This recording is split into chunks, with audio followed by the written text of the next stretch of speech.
pour xool naka lay internet yi di waxtaanee tey Sophia Ba lan moo gën a fës ci toile bi.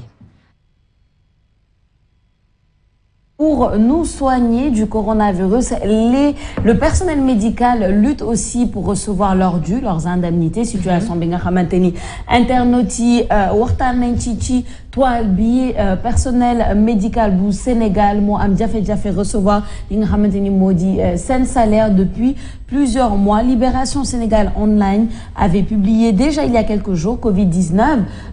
Les agents courent derrière leurs indemnités. Le personnel du centre de traitement des épidémies de l'hôpital principal de Dakar en première ligne dans la guerre contre le coronavirus et dans tous ces États. Et dans cette prochaine image, Temid Mounensi lire de Libération Sénégal Online. En effet, depuis plus de 6 mois maintenant, plusieurs agents n'ont reçu aucune indemnité. Face à cette situation, ils ont manifesté leur colère après avoir quitté leur lieu de travail. Et Ayou Sambou Bodjomon Temit Djokhena Boboulé Rebarti compte Twitter, il y a eu des agents de l'hôpital de Grand Yoff et maintenant aussi ceux de l'hôpital principal qui réclament plusieurs mois d'arriérés de salaire. Un secteur aussi important que celui de la santé dans le contexte actuel devrait avoir d'autres mots qu'une situation qui démotive le personnel. Ndiaye Madike Momtominene, ceux qui nous protègent, nous soignent de la Covid-19 s'agit dans un milieu qui demande l'inquiétude, la tranquillité des malades. Bara Gay Momtominene, la santé est malade chez nous. Et Sow Tchotominene, bienvenue au Sénégal. Fille santé bissar mo gëna feebar. Et enfin, Jodine qui tweet également pour ce régime, les priorités sont ailleurs.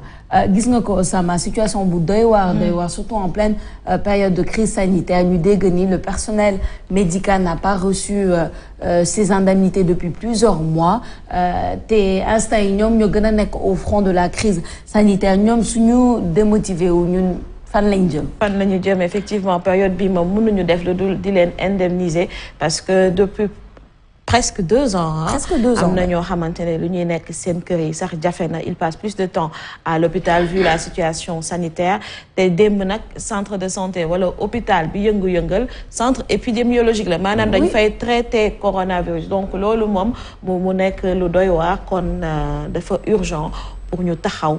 Surtout période bi ñu nekk xam ni njaboot bu ne soxla na lu mu yóbbu këram bu ñu demee bay def yëngu-yëngal ngir laaj seen ay ndàmpaay c'est parce que ils en ont besoin, je pense. Mais évidemment ils en ont besoin, ça c'est sûr. Et moi je trouve ça quand même inadmissible, Papa Alioune Sarr. ñu tollu li nga xamante ni moo di crise sanitaire ñu xool les gens dont on a le plus besoin durant cette crise sanitaire. Qui mettent leur vie en danger et la vie de leur famille parce que ñom ñoo nek au front, ñom ñoy recevoir patient yi di len soigner di len traiter yo so amé patient bi nga xamanteni sax mbokk bi nga xamanteni sax amna Covid-19 yow do ko mëna gis, mais c'est qui est avec cette personne là tous les jours, c'est qui est avec les gens qui sont en crise, en réa, etc. ñom la et qui soient dans une situation où depuis des mois ils ne reçoivent pas d'indemnité, c'est inadmissible.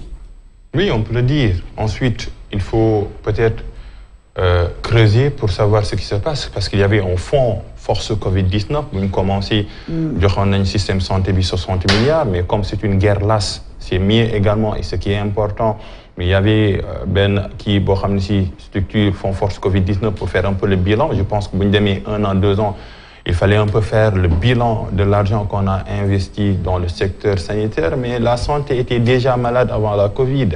Covid a augmenté parce que les blouses blanches, c'est tellement vrai, ils s'interposent entre nous et le chaos c'est le coronavirus depuis le début de la guerre sanitaire. Malgré nos problèmes de santé, Sénégal, par rapport à nous contaminés. Parce que OMS, bi def ay prévisions yi nga xam ne ñu ngi doon wax ni ay millions de personnes dinañ dee en Afrique, c'est par rapport à la faiblesse de notre système sanitaire. Peut-être Dakar rek ngay gis yenn système de sanitaire yoo xam ne si dañoo moderne, mais dans les zones les plus reculées, il y a des villages yoo xam ne si amuñu sax un centre de santé moderne pour accoucher wala sax am yenn faju yi dafay am problème. Maintenant, il faut creuser, il faut que les autorités également réagissent parce que ce qu'il faut éviter, c'est que cela fait tache d'huile. On a vu un peu à Grand Yoff qu'il y avait des manifestations à l'hôpital principal qui est un hôpital militaire. Bon, on peut tout dire, mais sauf il y avait l'ordre, il y avait tout, c'est bien architecturé. Les autorités doivent réagir parce que nous, ici, on essaie un peu de joindre les responsables, mais nous avons leur version par rapport à ces indemnités-là qui depuis 6 mois n'ont pas été payées. Il faut qu'ils communiquent. La communication est le meilleur remède pour apaiser la tension. On n'a pas besoin de tension dans la rue, encore moins dans les hôpitaux où on parle un peu des patients qui affluent, mais s'il n'y a pas de communication, c'est la porte ouverte à tous les dérives. Donc communiquer, mieux def manifestation, def conférence de presse, ça permet aux manifestants d'être éclairés sur leur affaire, mais également les populations, parce que s'il n'y a pas de médecins, ce n'est pas la peine de créer un État. Exactement, s'il n'y a pas de médecins, ce n'est pas la peine de créer un État. Et il y a des médecins très compétents au Sénégal.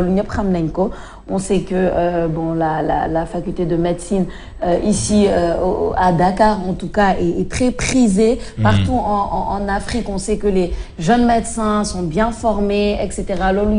Mais après, si ça ne suit pas derrière, on se demande où sont les priorités. On se plaint déjà souvent d'un manque de communication ou une communication de crise qui n'est pas assez effective et efficiente ici au Sénégal. Là, c'est un bon exemple. Mais en même temps, on se demande à nos priorités. Où sont les priorités si ce ne sont actuellement le personnel de santé.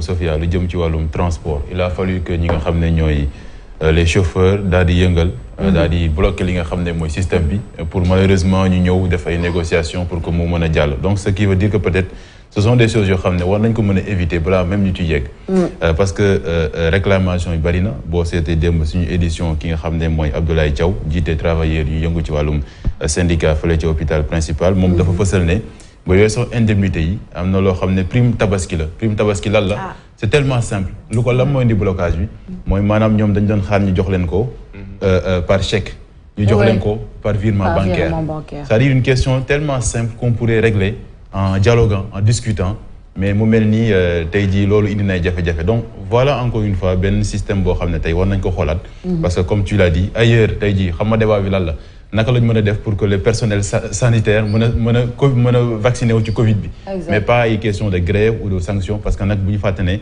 ñi ngi def ci 3e vague Covid 19 xam nga man korok bu ma déggé exactement bu ma déggé dimanche ñu dama ben dimanche 529 nouvelles contaminations 4 décès madame Tite je me suis dit là c'est assez compliqué donc on a besoin de nos médecins mais surtout on a besoin de passer à la vitesse supérieure parce que j'ai comme l'impression que c'est un système sanitaire à chaque fois qu'on parle de la même chose des grèves des indemnités tout ça alors qu'aujourd'hui monde fu mu toll tay parce que waxon nañ ko l'autre jour on parle de diplomatie sanitaire Sénégal tay fofu la wara toll il faut au moins de régler ces problèmes internes, ces problèmes de première nécessité, parce qu'un médecin qui n'a pas reçu ses indemnités depuis 6 mois, comment peut-il être concentré à la santé de ses patients?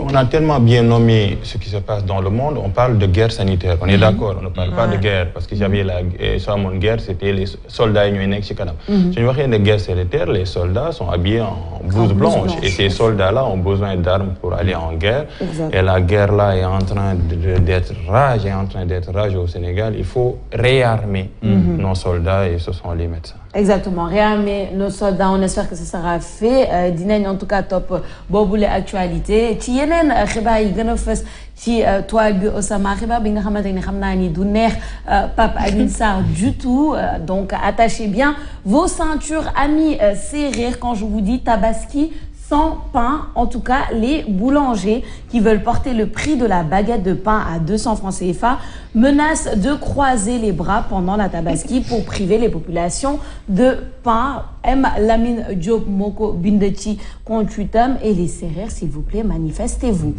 Wad Babaka qui dit les boulangers ne méritent-ils pas de bien gagner leur vie? Pourquoi vouloir maintenir le prix du pain alors que tout augmente, surtout les intrants, la farine, l'eau, l'électricité, relèvement du salaire moyen, loyer, transport, etc. Sénégalais et nature momnena d'accord pour qu'ils vivent mieux, mais pas en arnaquant, comme on dit, une baguette de 1 kg. Il faut effectivement que cela fasse 1 kg et non 300 grammes. Qu'il y ait aussi l'hygiène et aussi la sécurité des agrafes de sacs de farine qu'on retrouve dans le pain. Oui, je l'ai vécu plus d'une fois. Wad Babacar tontu na ci loolu nee na comme on les contraint, ils essayent de gagner en réduisant le poids de la baguette de pain. On veut toujours baisser les prix des denrées alors que partout dans le monde, ça augmente. Il serait plus judicieux d'augmenter le pouvoir d'achat des Sénégalais, à mon avis, et plus bénéfique pour tout le monde. Asdrubal, oui, Asdrubal qui nous dit ceux qui se sentent à court de moyens. Il y a aussi la bouillie, la galette de haricots, de riz, le gnomi. Le Sénégal, arrêtons d'en faire un pays de mangeurs exclusifs de pain. Alors voilà, Osama, je pense que une galette de riz ou d'haricots pour remplacer le pain, là, c'est halal. Mais le sarsorina avec galette le pain, c'est pas uniquement à base de farine de blé. Nous avons le maïs, nous avons le mil, pain de mil. Ah, donc pourquoi nous devons dire pain ce qu'il faut, la matière première pour avoir ce pain.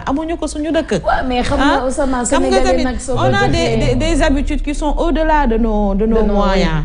Donc il faut se réadapter. Fondé bangi fi, sombi mbok bangi fi, sombi gerte bangi fi, beñe dugub bangi fi. Xolot ki mom bi rek.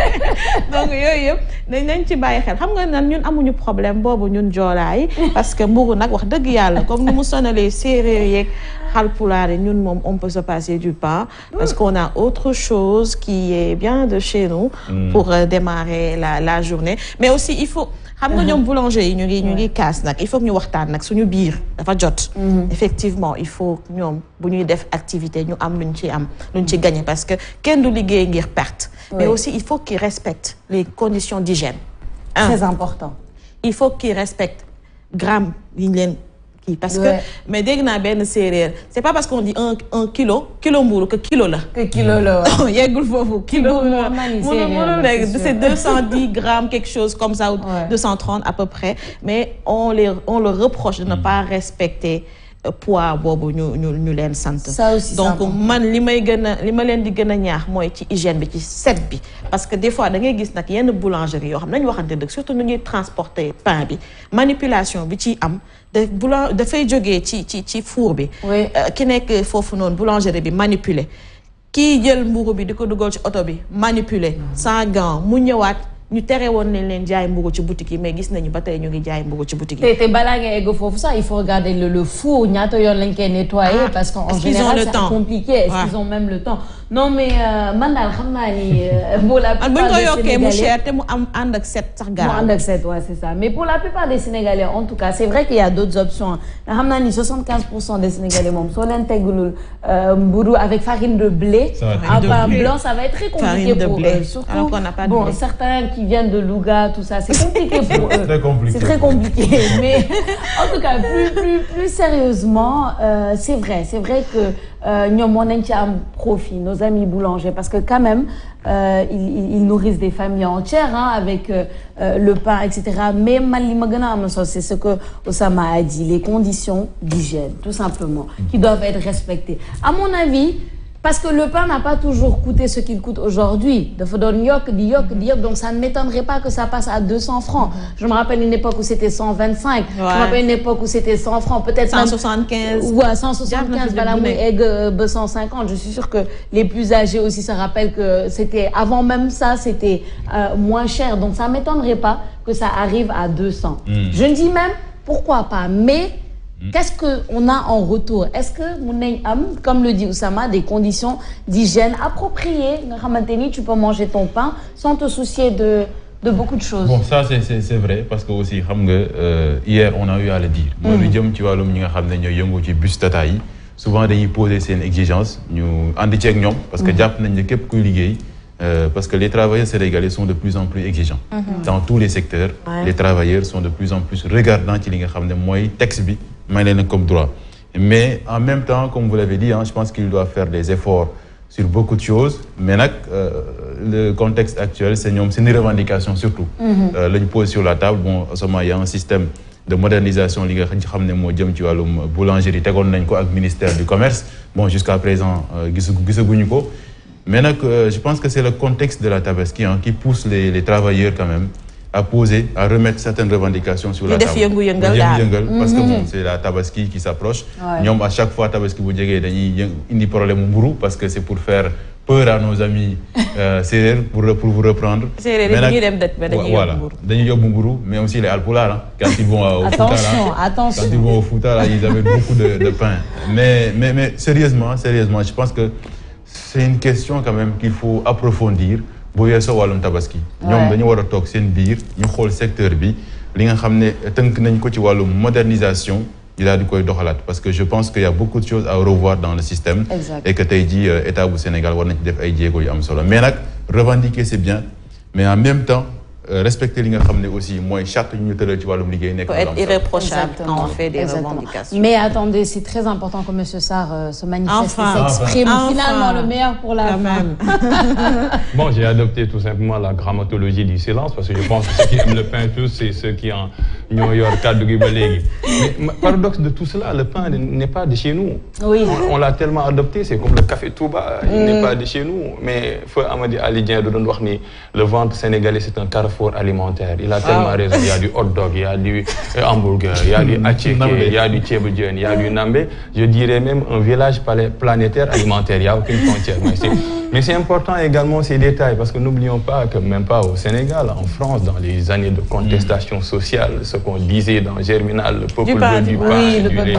Donc ça c'est important. Maintenant, il y a le contexte, Pin l'a dit, le contexte est favorable pour toute revendication. On l'a vu, Bustataï, le contexte est important, ils ont obtenu gain de cause. Boulanger, l'Inchidougé également, parce que le contexte d'ici Tabaski, une revendication, ça dina am. Mais ce qu'on voit un peu entre les syndicats et le gouvernement, parce qu'il y a tellement de structures qui entrent signons pour les médiations, c'est qu'il y a la nudité des rapports de force. Nudité des rapports de force, mais maintenant il n'y a aucun dialogue.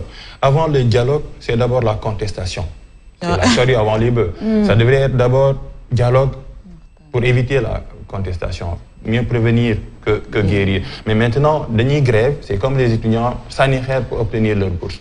Ce fait qu'il y a une logique bob, forcément, dans une logique de confrontation perpétuelle. Il faut d'abord le dialogue à chaque fois. Un protocole d'accord entre boulanger, acteurs, ministre du commerce, etc. pour trouver tout simplement. Alors que nous décrétons une grève. Il faut qu'on joue un peu à inverser l'ordre des choses. Dialogue avant concertation. Avant affrontement ou bien manifestation, mais manifestation privée du Sénégal et du pain, certes, mais l'alimentation est une habitude, bien particulière. Mais à chaque fois, il faut dialoguer parce que même les guerres les plus sadiques, deuxième, première guerre mondiale, les guerres civiles finissent autour d'une table. Oui, dans tous les cas. Ce qui est paradoxal, c'est que le Sénégal fait partie des rares pays où on a doté au Conseil des dialogues Innocence Tamdiaye. Donc, Innocence Tamdiaye, vous me dirigez. Donc, japonais parce que moi xam solo faut ñuy dialoguer mais surtout faut ñuy innover xam nga Sénégal amna ISRA mi ngi def c'est pas pour faire la publicité mais c'est la vérité ñi ngi def liggéey bu am solo ci jëm li nga xamné moy xolat ñam ñu ñuy lekk luñ ci mëna innover mais à chaque fois j'ai comme l'impression que c'est pas encore le processus n'est pas encore accéléré donc du coup japp na aussi ñom lu ñuy liggéey ci walum li nga xamné moy fexé ba Sénégal amat yenen meññeef yu bees ci walum lekk yooyu aussi ñu gën ko dolel donc ISRA liggéey bu muy def jàpp naa ne war nañ ko gën a aussi xoolaat ci wàllu woowu. war nañ ko xoolaat en tout cas xam naa ni on espère que dinañ waxtaan ba jubóo les boulangers et les autorités. On pense aux consommateurs sénégalais un petit peu, on nous oublie quand même. Et nous pensez à nous, surtout à mes amis sérères, parce que ça risque d'être compliqué pour eux. On va passer à la troisième actualité sur la toile rapidement. Reba bi gën a fësee les perturbations dans la distribution de l'eau qui pourraient amener bien entendu à une pétition, à une plainte contre Sen'Eau, comme Libération Sénégal Online le dit, vers une plainte contre Sen'Eau. Frappe et le collectif pour la défense des consommateurs du Sénégal ont déclenché une procédure pour porter plainte contre la Sen'Eau qui peine à satisfaire les usagers. Les deux organisations ont annoncé la mise en place de collectifs dans tous les quartiers pour porter ce combat pacifique, en plus de sitting devant les agences de Sen'Eau. Il faut dire que ces perturbations touchent plusieurs localités du pays et enfin ces travaux nécessiteront l'arrêt momentané de la production entraînant des perturbations dans la desserte. Ramnani, on va laisser peut-être Pape Ibrahima commenter ce risque en tout cas de plainte. Non mais c'est normal dans tous les pays, normal. Tous les pays qui c'est normal que Internet aujourd'hui porter le combat. Donc ce qu'ils ont fait, c'est tout à fait normal. Maintenant, on va voir la suite. Mais moi, ce qui m'étonne quand même, c'est l'indifférence un peu des autorités en charge de la question de l'eau. Le Sénégal dina def li nga xam ne mooy sommet bu jëm ci wàllum ndox waaye man jàpp naa ne Sénégal lu mu gën a soxla jamono ji mooy conseil présidentiel sur l'eau. Parce que nekk na problème boo xam ne jafe-jafe gis nga ce matin encore je pense qu'ils ont annoncé des perturbations à Popenguine à Ndayane. Donc encore des perturbations sans réelle justification bi nga xam ne Sen'Eau war na ko mën a joxe donc même moi en voyant le président de la République inaugurer KMS 3 je m'attendais à ce que quand même muy wax ñu un peu sur la situation de Sen'Eau parce que situation compliquée na gis nañ aussi ci bulletin d'information waa Aquatec gis nga jafe-jafe yi nga xam ne am nañ ko ak les populations yu nekk ci dans le monde rural donc l'eau il faut régler cette question. Il faut régler cette question wax nañ